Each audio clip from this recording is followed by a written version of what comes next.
Hello, c'est parti pour l'exercice numéro 5. Donc, maintenant qu'on a vu un petit peu les notes repères, que tu t'es entraîné avec des montées et des descentes, on va continuer avec le Do 5. On ne l'avait pas trop vu encore et il va falloir que tu retiennes cette note qui fait partie des 5 notes repères qu'on doit apprendre en clé de sol. Mais j'avoue qu'elle n'est pas forcément très évidente quand tu démarres, parce qu'on a tendance à garder comme point repère le Do 4, donc c'est-à-dire le Do central en bas. Mais quand on explore le haut de la portée, généralement c'est là où c'est moins intuitif pour vous. Et c'est complètement normal, encore une fois, j'insiste. Donc pas de panique si pour l'instant tu es complètement perdu.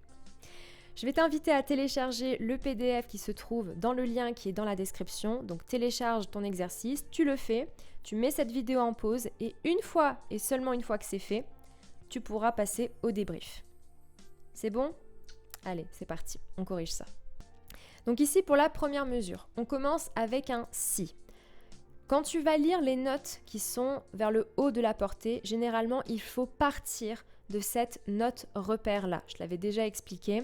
Ça permet de se rappeler simplement que le si la portée en deux, voilà, d'accord ? Donc comme ça, tu as un point repère vers le haut de la portée et tu n'es pas perdu. Donc on a le Si.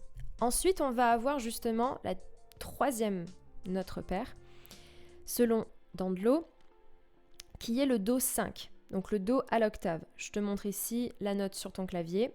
Voilà. Donc cette note-là, elle se trouve sur le troisième interligne en partant du bas. Ok ?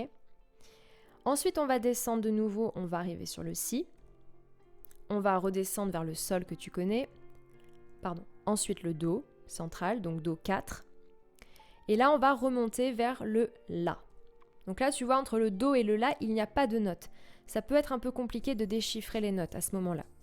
Là, encore une fois, le La, il est près, tu vois, du Si. Je vais monter la note exprès. Hop. Donc on a le Si qui est ici. Et bien juste avant, on a le La. Après, on va faire une lecture par tierce. En descendant, on arrive sur le Fa. Puis on descend d'un cran et on arrive sur le Mi. Je continue ma petite exploration. Donc on arrive, mesure 3. On a le Mi, puis le Si, le Fa, le Sol, le Ré, le Sol, le Si et le Ré. Ok ? Donc là, tu vois, ça fait un peu les zigzags, c'est normal. Lecture par tierce, encore une fois, je te réinvite à connaître tes notes par cœur, comme Do, Mi, Sol, Si, Ré, Fa, La, Do, d'accord ? Et dans les deux sens, pour te faire gagner du temps. Je descends encore. Alors, j'arrive en mesure 5. Mesure 5. Première note, le Sol, qui est sur la ligne de la clé de Sol. Lecture par tierce. Je descends pour aller chercher le Mi. Je descends encore d'un cran et j'arrive sur le Ré. Je remonte d'un cran, j'arrive sur le Mi. Je redescends d'une tierce, j'arrive sur le Do central. Do 4, Do. Ensuite, il y a un Ré, puis un La. Ok. Et maintenant, je vais terminer avec mes deux dernières mesures, donc mesure 7. Je commence avec un Mi, ok, ici.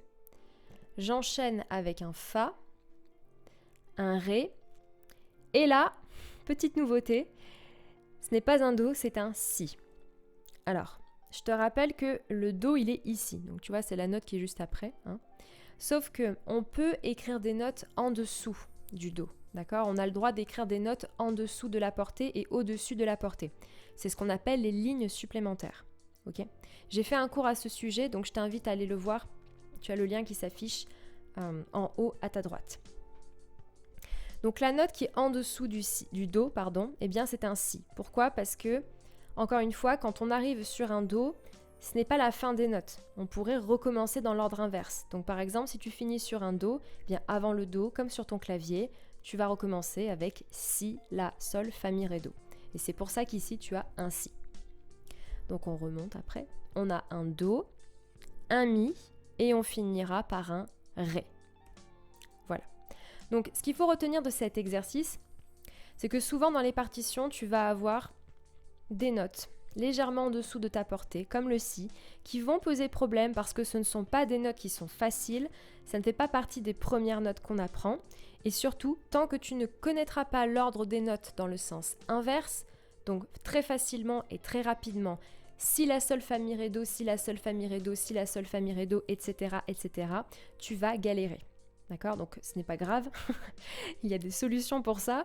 Mais ce que je veux dire par là, c'est que plus vite tu les mémorises de cette manière, plus vite tu vas gagner du temps sur la partition.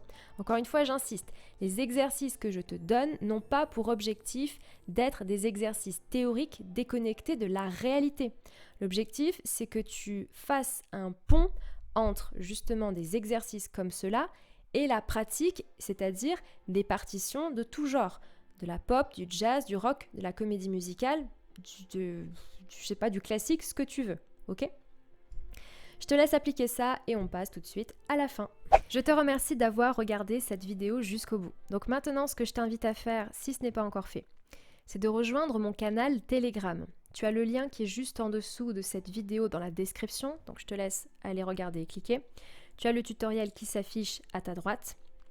C'est une communauté de pianistes dans laquelle je partage du contenu exclusif, privé, pour vous permettre de progresser, de vous motiver. Voilà, tout simplement rester dans la partie et ne pas abandonner. C'est ok si vous avez du mal, donc je vous laisse découvrir le 3e jour qui va suivre, de vous entraîner, pour vous entraîner. Et surtout, ne lâchez rien. Ne lâchez rien. Ne lâchez surtout rien. C'est le plus important. On se retrouve demain. Ciao!